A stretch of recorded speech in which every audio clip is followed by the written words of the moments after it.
Mesdames, Messieurs, bonsoir, bienvenue dans Gaming. Merci d'être là, merci d'être fidèle au rendez-vous. En 2018, cette circonstance, on a à peu près un mois pour vous souhaiter les meilleurs vœux, donc c'est le cas.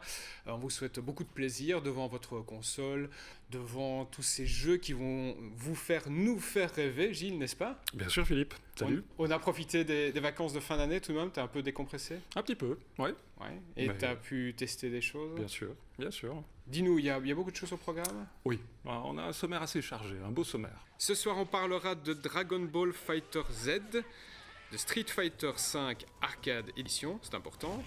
On parlera également de Shadow of the Colossus, de L.A. Noire. On aura un petit test de casque à vous proposer. On terminera avec de la réalité virtuelle. Bref, gaming en 2018 comme en 2017. On aura beaucoup de choses à vous montrer.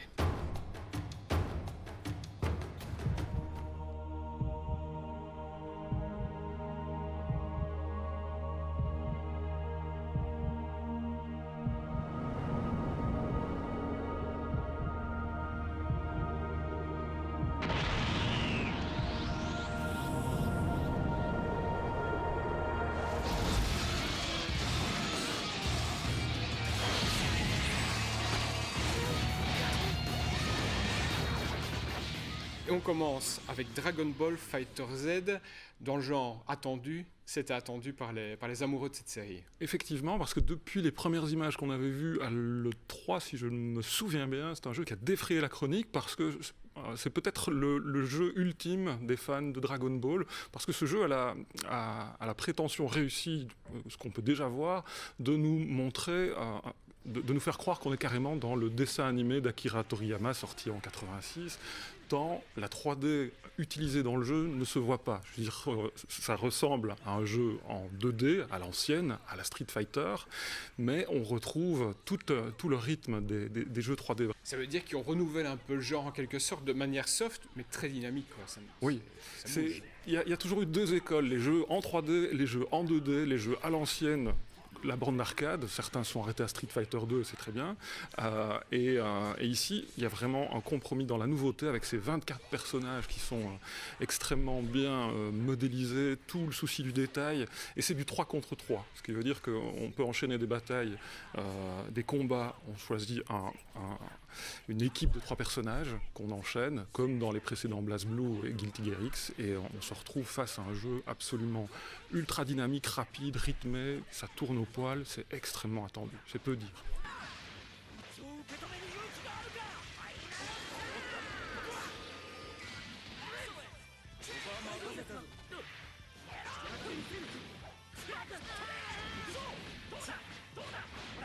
Alors c'est un jeu idéal aussi pour les kinés, ça permet de faire plein d'exercices avec les mains, pour bien vérifier qu'on a beaucoup de doigté. Un peu trop. Ouais, oui, voilà, je vois effectivement, voilà. tu es blessé. La tendinite du gamer. La tendinite du gamer, ça ne s'arrête jamais, c'est hyper dynamique et il faut enchaîner les combos, c'est ça. Oui, et c'est ce genre de jeu qui à un moment... passe dans une autre division, dans le sport professionnel, où le savoir-faire, la maîtrise des combos devient tout un art. Toute plateforme confondue? PS4, Xbox One, oui, multiplateforme, on va dire. Parfait. On va enchaîner, et vous allez comprendre la liaison entre les deux, avec très logiquement Street Fighter V, et là on a un petit trailer à vous proposer.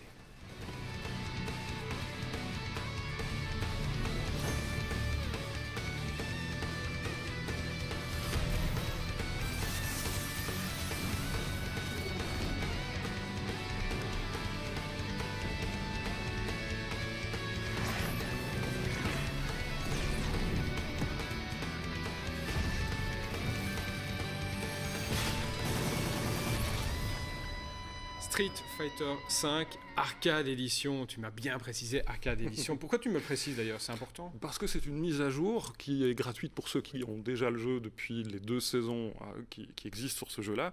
Et ce Street Fighter V comporte certains aménagements, des subtilités en plus, et c'est surtout, encore une fois, la possibilité à Capcom de revoir sa copie encore plus, de l'adapter aux demandes extérieures et des joueurs, d'être à l'écoute de la communauté qui avait vu débarquer le Street Fighter V comme une énorme part de risque, d'oser modifier une copie qui était déjà parfaite depuis 2 décennies. Justement, ça apporte quelque chose? Oui, oui. au niveau du rythme, au niveau des coups, tout a été un peu revu. C'est de plus en plus la tendance, c'est que le jeu vidéo soit comme un service et donc est à l'écoute de sa communauté et peut changer.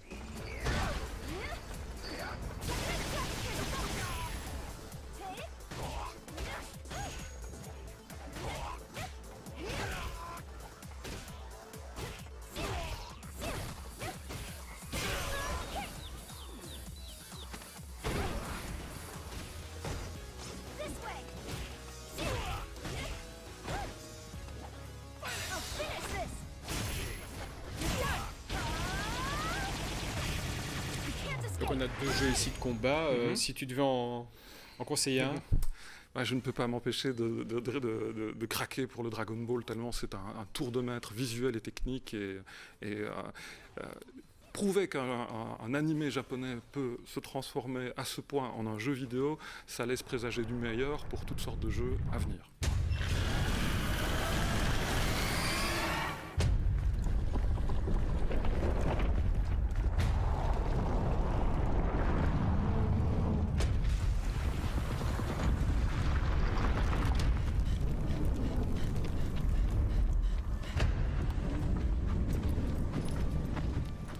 Shadow of the Colossus, on l'a bien compris, on va s'attaquer à des colosses, donc à des géants, c'est bien ça le principe? C'est ça, et c'est aussi le remake, c'est un vrai remake d'un jeu qui était sorti sur PlayStation 2, PlayStation 3, PlayStation 4 ici, qui est entièrement revu dans son code. Donc ce n'est pas simplement un petit ravalement de façade, voire un sablage de vite fait bien fait pour nous le revendre. Non, c'est vraiment, les développeurs ont recréé le jeu, et c'est un jeu assez poétique parce qu'on incarne Wanda, qui est un guerrier accompagné d'Argo, son fidèle destrier, qui va s'attaquer effectivement à 16 colosses détenant un pouvoir pour réveiller l'être aimé. C'est l'œuvre de Fumito Ueda, qui est un grand maître à qui l'on doit Ico, Shadow of the Colossus et The Last Guardian.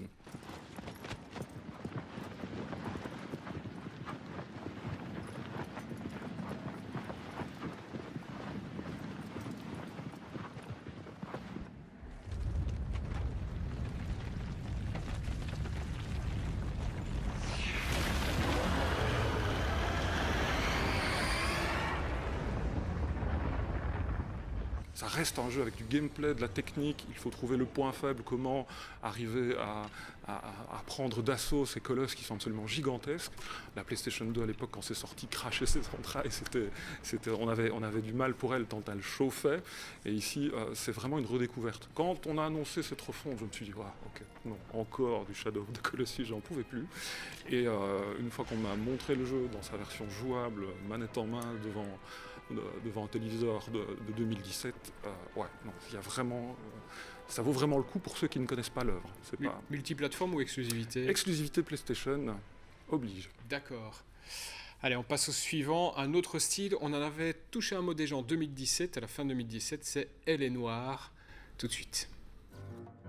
I have a human interest story. It involves an LAPD cop. Phelps, traffic. What have we got? The first rule of police work is make no assumptions until you've seen the evidence. You were out at the rail yard. And what do you have that proves I was there?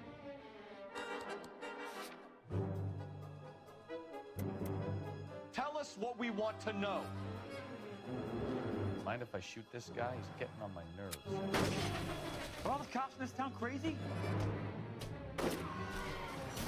Have you finished, detective? I'm just getting started. Bon, ici sur le trailer, on reconnaît à la fois le jeu, cette ambiance un peu années 30 aux États-Unis, et puis on reconnaît aussi la console, c'est bien sûr la Switch.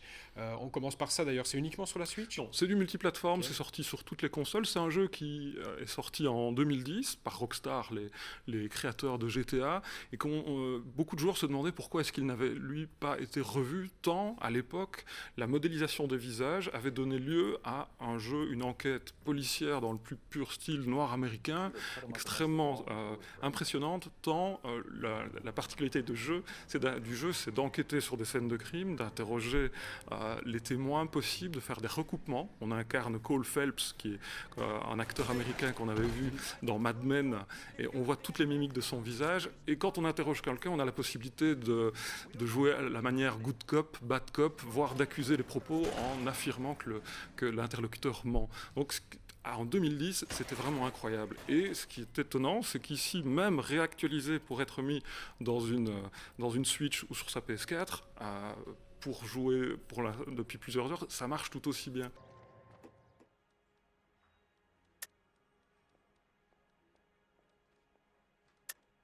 You deny owning a Browning pistol, serial number 01138. Thanks, you've been a big help. Anytime. Always happy to help out the LAPD. C'est un jeu qui a simplement peut-être vieilli au niveau de sa lenteur. On se rend compte qu'en cette année, le rythme des jeux est beaucoup plus effréné. Donc, prendre le temps de réfléchir, de voir, de trouver des indices, c'est un plaisir un peu désuet, mais ô combien heureux, tant Rockstar avait une copie vraiment remarquable à ce niveau-là. D'ailleurs, donc 2018, c'est peut-être l'année du slow game, donc si c'est le cas, et si ça existe, Elle est Noire, tu peux le conseiller dans ce cadre-là bien précis. Un casque ? Oui. Voilà. Partir en mission, c'est l'idéal. Je t'entends absolument plus maintenant, c'est formidable. Bon, explique-nous, Gilles, je continue à en prendre parce que j'en ai un deuxième à mes côtés. C'est le nouveau Plantronics HD 800 qui est dans sa version PC et Xbox. Alors c'est un casque qui vient de sortir. Des casques sans fil, il y en a beaucoup. C'est un casque Bluetooth. Alors on peut s'y perdre dans l'offre tant il y a moyen d'avoir un casque de très bonne facture, même filaire, donc non en version câblée. Celui-ci, sa particularité, ce qui m'a séduit, c'est sa légèreté. C'est vraiment basé sur un arc, il est quasiment entièrement démontable. C'est un micro-casque. Sa particularité, c'est de proposer un partenariat avec Dolby Surround, Dolby Atmos, ce qui veut dire que ce casque sans fil, sur PC, peut gérer jusqu'à une émulation 7.1. Alors on peut se dire à quoi est-ce que ça sert tous ces trucs-là. On a beaucoup parlé de jeux de tir comme PUBG, PlayerUnknown's Battleground. Dans la plupart des jeux, je veux dire, le positionnement de l'action, de l'ennemi, de la recherche, d'où vient le bruit, est vraiment une donnée hyper importante qui peut prendre le dessus sur la réussite d'une partie. Maintenant, c'est aussi un casque équipé d'un micro pour communiquer. Continue à en parler, je vais en chercher d'autres, ça va ? Oui.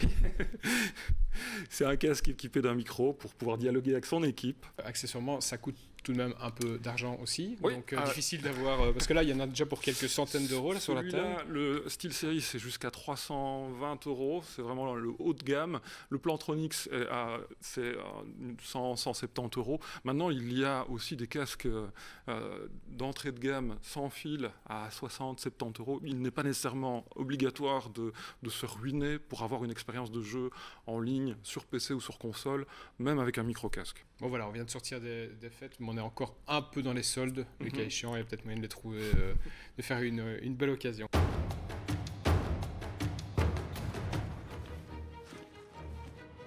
My name is Ryan Marks.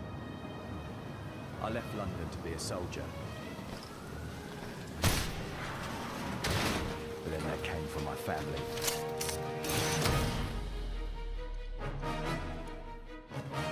Now I'm back, and everything just got a little bit complicated. I'm a professional soldier, don't take bad man for a joker. I don't wanna do man over, but I'm raw getting closer and closer. Get shit resolved, I'm quick, no glamoring glitz, just glamour. Blood and Truth, c'est de la VR évidemment, vous l'avez reconnu dans le trailer. Je disais avoir l'air malin avec le casque sur la tête, mais là c'est encore une autre dimension quand on est dans le salon en train de bouger. Bon, dis-moi, ce jeu c'est important parce que tu m'as dit c'est un peu l'avenir de la VR, c'est bien ça, c'est comme ça qu'on pourrait l'imaginer. PlayStation, exactement. C'est un jeu auquel j'ai pu jouer à la Paris Games Week 15 minutes avec les développeurs présents sur place. Le London Studio, c'est vraiment un studio propre à Sony qui est vraiment occupé à réfléchir à ce que peut être la VR. Alors ici, ce sont des fans de John Woo. On les avait vus dans la démo du PlayStation VR à sa sortie avec un mini-jeu London Heist où on voyait déjà ce qui était possible de faire. Et ici, ils ont vraiment mis le paquet sur le film d'action. Ça veut dire que pendant ces 15 minutes de jeu auxquels j'ai joué, j'ai dû avoir le cœur bien accroché, assis sur ma chaise. Néanmoins, tant il s'agissait d'éviter des tirs, c'était très James Bondesque, pour autant que l'adjectif existe. Donc c'est un mélange de Matrix avec donc du bullet time où le temps se ralentit, on recharge, on avance, on se déplace. Bref, c'est vraiment un concentré d'adrénaline où il faut également faire des phases d'infiltration. Rien que d'en parler, j'ai l'impression que c'est presque physique. Oui. Tu es vraiment dedans, c'est vraiment immersif. Oui, et d'autant plus, ça c'est peut-être un avis tout à fait personnel, mais la VR pour moi est physique dans le sens où c'est le passage dans un autre monde, c'est un peu cliché, mais en tout cas, on sait bien, quand PlayStation affiche faites des sessions en cours de 15 minutes, ce n'est pas pour rien. On continue avec la VR, mais avec un style radicalement différent. Vous allez voir, c'est une autre ambiance, c'est différent. Voilà.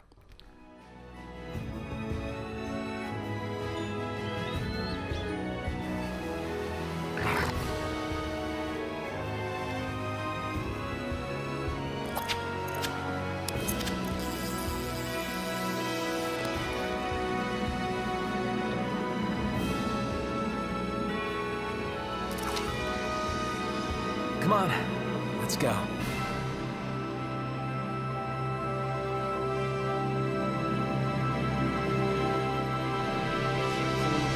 Quel pays formidable, une ambiance tout à fait particulière. Ils ne font rien comme les autres. Exactement, Monster of the Deep Final Fantasy XV, excusez du peu.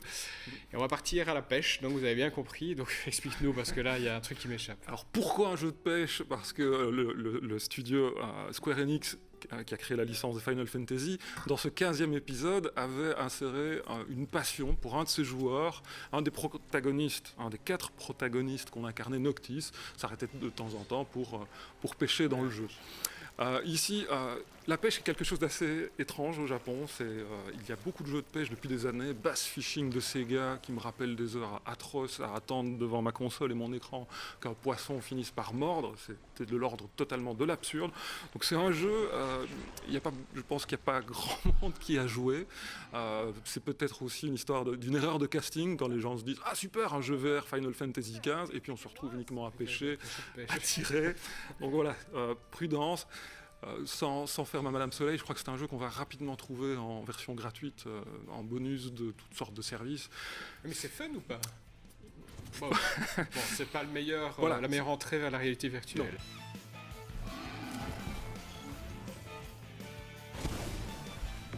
On va passer avec des jeux qui ont une ambiance très particulière. Le premier, c'est tout un programme, Getting Over It with Bennett Foddy.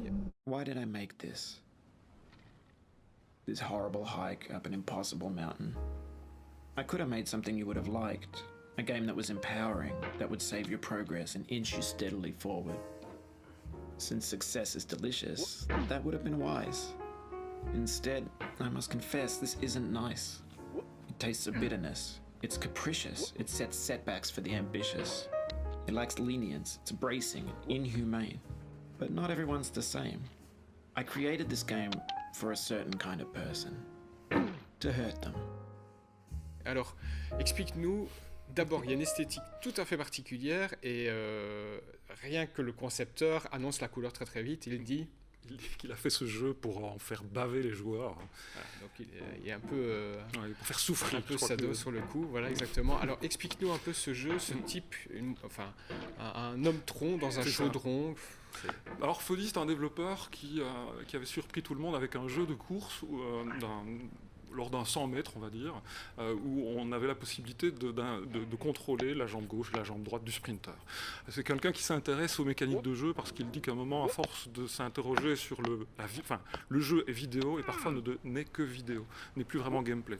Ici, il a réduit l'activité du joueur en se disant si j'occulte totalement les déplacements de celui-ci et que je l'affuble d'un marteau qui va être sa seule possibilité d'évoluer, parce qu'on a la possibilité de faire tourner ce marteau de le lancer. Donc on voit cette espèce d'homme dans un chaudron qui va pouvoir évoluer dans un décor. Une sorte de piolet, le marteau, voilà, ça, pour grimper, il se fixe. Et Foddy est en permanence présent dans le jeu, à la manière d'un commentateur dans le making-of d'un DVD. Il parle, il explique son expérience, il parfois se moque des ratés que peut avoir le joueur. Bref, c'est un jeu que j'ai découvert parce qu'on l'avait fleurir sur YouTube avec des gens qui s'arrachaient les cheveux en disant mais qu'est-ce que c'est que ce truc de cinglé. C'est un jeu à moindre prix, c'est une expérience assez ahurissante, assez décalée. Et ça peut être facile en plus. Non, parce que oui, il y a une vraie difficulté, il y a une vraie réflexion pour de la physique implantée dans le jeu. Donc ouais, c'est vraiment c'est un ovni comme ce développeur-là en a le secret. Toujours au niveau de l'ambiance, toujours au niveau graphique, et là c'est très très beau, c'est Gorogoa. C'est sur Switch, PC, et moi j'ai testé sur smartphone, sur iOS. C'est très très beau, c'est là aussi une ambiance particulière.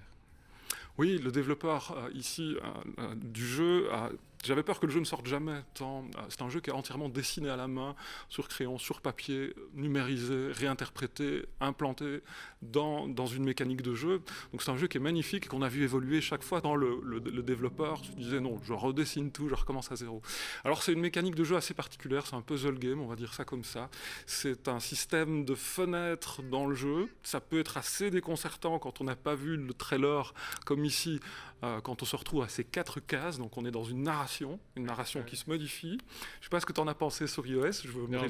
C'est absolument magnifique, effectivement. C'est très très prise de tête.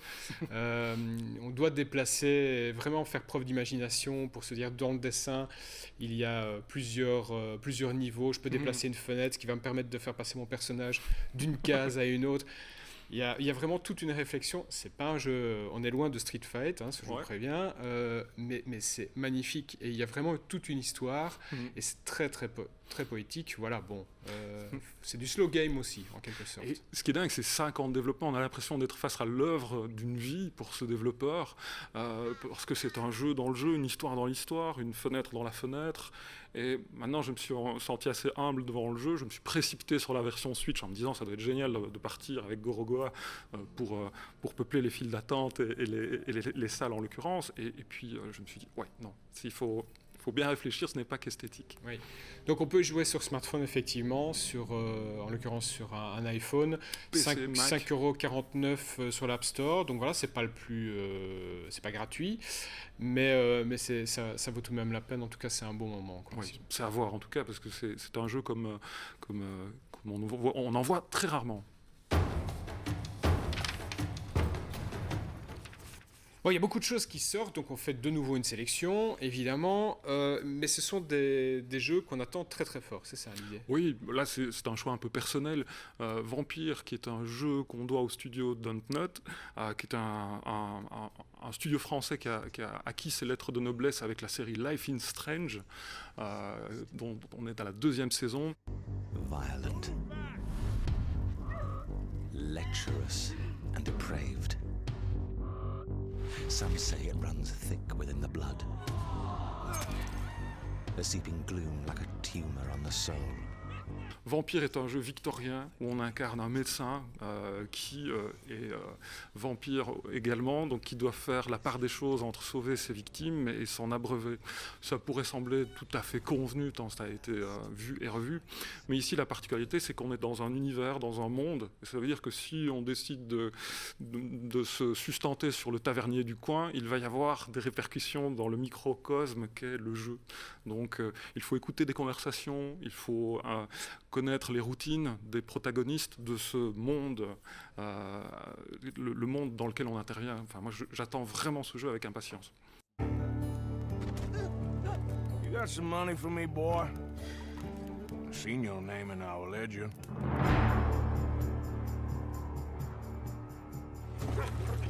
You're a wanted man, Mr. Morgan.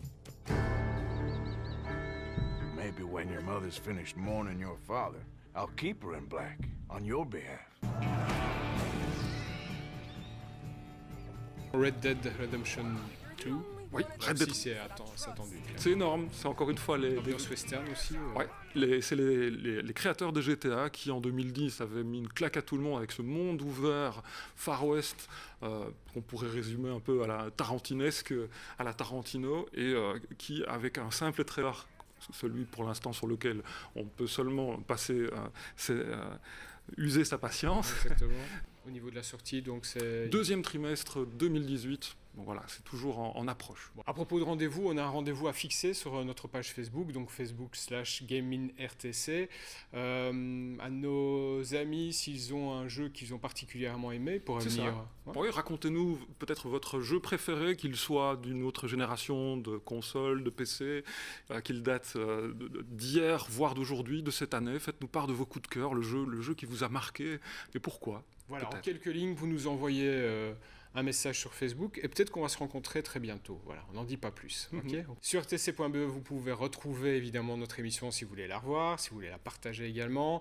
Vous pouvez retrouver aussi l'émission Campagne. On leur fait un petit coucou à nos amis David et Manu. Ils ont testé Super Mario Kart Deluxe. Attention, donc voilà, vous pouvez aller voir cette émission également. Nous, on se retrouve dans un mois, Gilles ? Yes, avec d'autres jeux, puisque l'année va reprendre son rythme effréné. Tu reçois déjà du matos, tu auras de quoi ? Ok. Bien sûr. Allez, on se fixe rendez-vous dans un mois, ok. Merci à toi. Merci à toi. Soigne-toi, hein. Oui. D'accord. Merci à vous d'avoir été avec nous. Passez une bonne soirée sur RTC. On se retrouve dans un mois pour un nouveau numéro de Gaming. Ciao.